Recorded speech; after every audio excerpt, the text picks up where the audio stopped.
வணக்கம். தமிழ் ஃபுட் கார்னர்ல இட்லி மாவு கார குழி பணியாரம் பண்ண போறோம். இது பார்க்கிறதுக்கு நல்ல கலர்ஃபுல்லாகவும் சாப்பிட்றதுக்கு ரொம்ப ரொம்ப சுவையாகவும் இருக்கும். இப்போ எப்படி பண்றதுன்னு பார்க்கலாம். இது வரைக்கும் தமிழ் ஃபுட் கார்னர் சேனலை சப்ஸ்கிரைப் பண்ணாதவங்க சப்ஸ்கிரைப் பண்ணிக்கோங்க. இந்த பாத்திரத்துல 2 கப் கரெக்டான புளிப்புள்ள தோசை மாவு வச்சிருக்கேன்.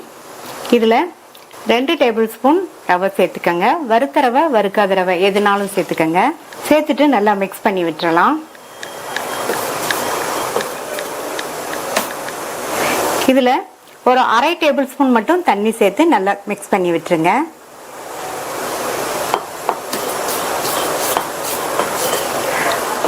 நான் இன்னைக்கு தோசை மாவு எடுத்திருக்கேன். இட்லி மாவு இருந்தாலுமே நீங்க எடுத்துக்கலாம். ரவை சேர்த்து இந்த கன்சிஸ்டன்சிக்கு இருக்கிற அளவுக்கு தண்ணி சேர்த்து கலந்து வச்சுக்கோங்க. இந்த மிக்சிங் பவுல்ல ஒரு மீடியம் சைஸ் வெங்காயத்தை பொடியா கட் பண்ணி சேர்த்துக்கங்க.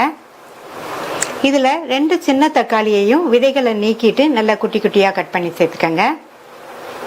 பொடியா சாப் பண்ண 3 பச்சை மிளகாய், பொடியா கட் பண்ண கொத்தமல்லி இலைகள் 2 டேபிள் ஸ்பூன் சேர்த்துட்டு இந்த மிக்சிங்க்கு தேவையான அளவு உப்பு சேர்த்து நல்லா மிக்ஸ் பண்ணி விட்டுருங்க.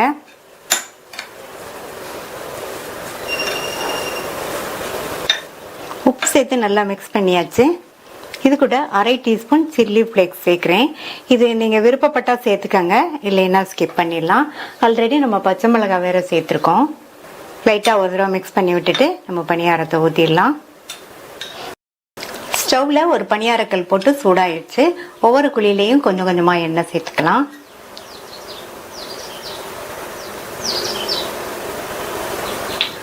எண்ணெய் சூடானதும் ஸ்டவ்வோட தீயை குறைச்சிட்டு நம்ம ரெடி பண்ணி வச்ச மிக்சிங்கை ஒவ்வொரு குழியிலையும் கொஞ்சம் கொஞ்சமாக சேர்த்துக்கங்க.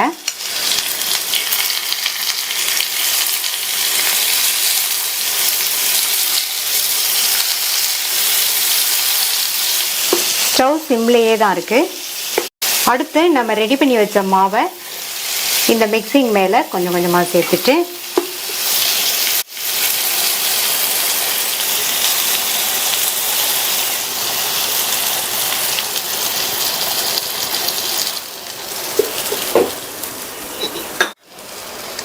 மறுபடியும் சுற்றி கொஞ்சமாக எண்ணெய் சேர்த்துக்கங்க.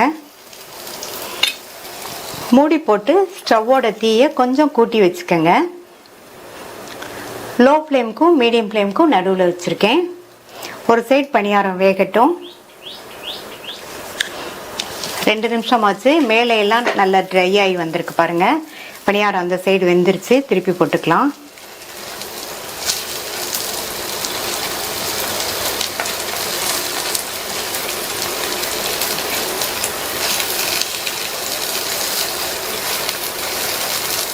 திருப்பி போட்டுட்டு எல்லா பணியாரம் மேலையும் கொஞ்சமா நெய் சேர்த்துக்கங்க.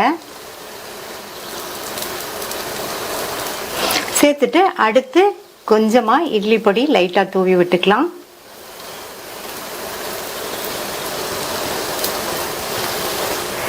நெய் இட்லி பொடியெல்லாம் சேர்த்ததுக்கு அப்புறமா மூடி எதுவும் போட வேண்டாம். பணியாரம் அந்த சைடு வெந்து வரட்டும்.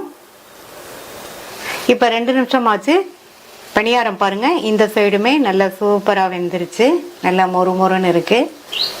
பிளேட்டுக்கு மாத்திடலாம். கண்டிப்பா ஒரு தடவை ட்ரை பண்ணி பாருங்க.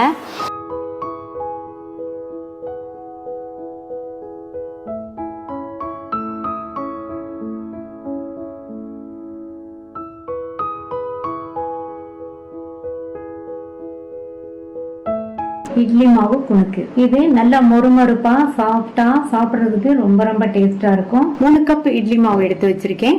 கரெக்டான புளிப்புள்ள இட்லி மாவு. இதுல 2 டேபிள் ஸ்பூன் மைதா சேர்த்துக்கலாம். மைதாக்கு பதில் நீங்க ரவை சேர்க்கறதுனாலும் சேர்த்துக்கங்க. நல்லா கலந்து விட்டுக்கலாம். நல்லா கட்டி இல்லாம மிக்ஸ் பண்ணியாச்சு. மாவு பாத்தீங்கன்னா எண்ணெயில எடுத்து விடுற மாதிரி இந்த கன்சிஸ்டன்சில இருக்கணும். இதை விட கெட்டியா இருந்ததுன்னா கொஞ்சமா தண்ணி சேர்த்து கலந்துக்கங்க. இது கூட ஒரு சின்ன சைஸ் வெங்காயத்தை நல்லா பொடியா சாப் பண்ணி சேர்க்கிறேன்.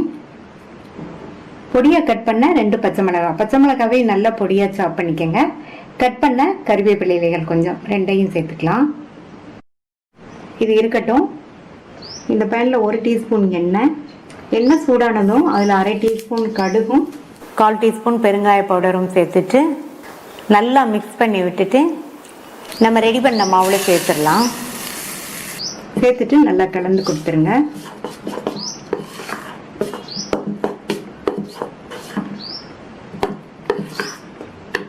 அடுத்து இதில் உப்பு சேர்க்கணும். இட்லி மாவில் உப்பு இருக்கும். நம்ம சேர்த்த வெங்காயம் பச்சை மிளகாய்க்காக கொஞ்சமாக ஒரு 1/4 டீஸ்பூன் மட்டும் உப்பு சேர்க்குறேன். 2 பிஞ்ச் சமையல் சோடா சேர்த்துக்கலாம். நல்லா மறுபடியும் மிக்ஸ் பண்ணி விட்டுறலாம்.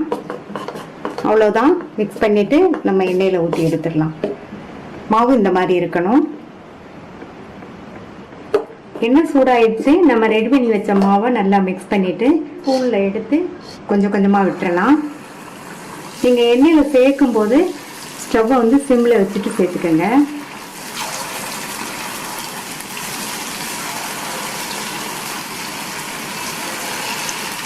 இப்போ குணுக்கு மேலே எலும்பி வந்திருக்கு. ஒவ்வொன்றா பிரட்டி விட்டுக்கோங்க.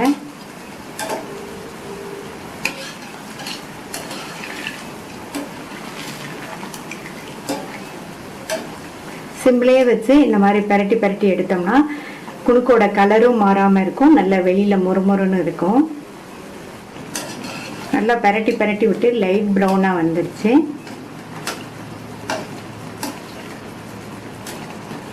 எடுத்துடலாம். நல்லா மொறு மொறுன்னு சுவையான இட்லி மாவு குணுக்கு ரெடி ஆயிடுச்சு.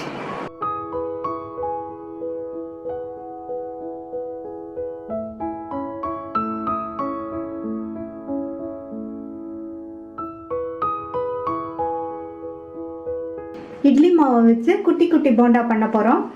இந்த மிக்சிங் பவுல்ல அரைச்சு புடிக்கி வச்ச இட்லி மாவு 2 கப். இந்த மாவு நல்லா புளிச்சிருந்தாதான் இந்த போண்டா நல்லா இருக்கும்.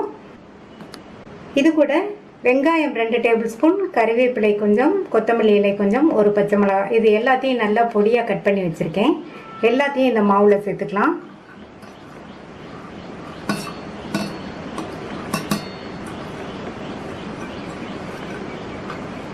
அடுத்து 1/4 டீஸ்பூன்ல பாதி பெருங்காய பவுடர், 2 டேபிள் ஸ்பூன் ரவை. வறுத்த ரவை, வறுக்காத ரவை எதுனாலும் சேர்த்துக்கலாம். நான் வந்து வறுத்த ரவை சேர்த்துருக்கேன். இட்லி மாவில் உப்பு இருக்கும். நம்ம இப்போ சேர்த்துருக்கிற இந்த ரவை, பச்சை மிளகாய், வெங்காயம், கருவேப்பிலை, கொத்தமல்லிக்காக கொஞ்சமாக உப்பு சேர்த்துக்கலாம். இப்போ இது எல்லாத்தையும் நல்லா கலந்து விட்டுறலாம்.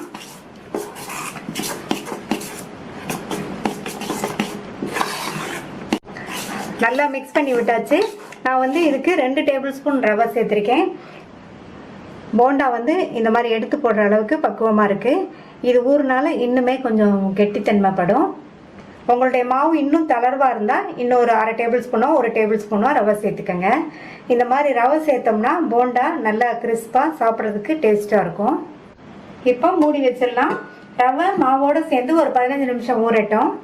இந்த போண்டாக்கு ஒரு சட்னி ரெடி பண்ணிடலாம். அதுக்கு இந்த மிக்ஸி ஜாரில் 4 டேபிள் ஸ்பூன் தேங்காய் துண்டுகள், 2 பச்சை மிளகாய், ஒரு சின்ன பீஸ் இஞ்சி, ஒரு சின்ன துண்டு புளி, 1 டேபிள் ஸ்பூன் பொட்டுக்கடலை, இதுக்கு தேவையான அளவு உப்பு, தண்ணி எதுவும் சேர்க்காம 4-5 சுற்று சுற்றி இந்த மாதிரி அரைச்சிக்கிட்டு அடுத்து இது கூட தேவையான அளவு தண்ணி சேர்த்து நல்லா நைஸாக அரைச்சிக்கலாம். அரைச்ச சட்னியை கிண்ணத்துக்கு மாற்றியாச்சு. இந்த போண்டாக்கு சட்னி கொஞ்சம் கெட்டியாக இருந்தால் தான் நல்லாயிருக்கும். இப்போ இதை தாளிச்சிடலாம். கொஞ்சமாக எண்ணெய் விட்டு கடுகு உளுந்து கருவேப்பிலை போட்டு தாளிச்சிருக்கேன். தாளிப்பை இந்த சட்னியில் சேர்த்துக்கலாம். 15 நிமிஷம் ஆச்சு. ரவை நல்லா மாவோடு சேர்ந்து ஊறிடுச்சு. மறுபடியும் இதை நல்லா ஒரு தடவை மிக்ஸ் பண்ணி விட்டுறலாம்.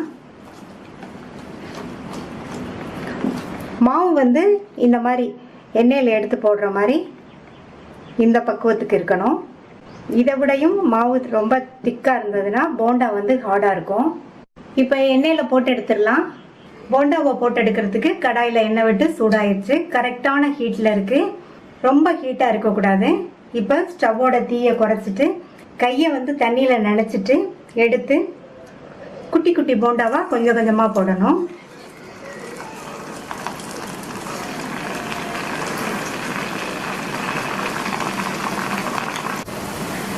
நம்ம போட்ட எல்லா போண்டாவும் மேல் எலும்பி வந்துருச்சு. இந்த மாதிரி பெரட்டி பெரட்டி விட்டுக்கணும். கரெக்டான புளிப்புள்ள இட்லி மாவில் இந்த போண்டா பண்ணுறதுனால இதுக்கு சமையல் சோடா எதுவும் சேர்க்க வேண்டியதில்லை.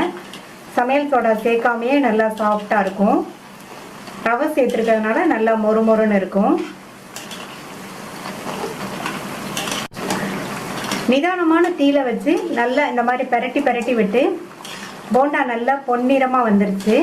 இப்போ எடுத்தால் கரெக்டாக இருக்கும். எடுத்துடலாம்.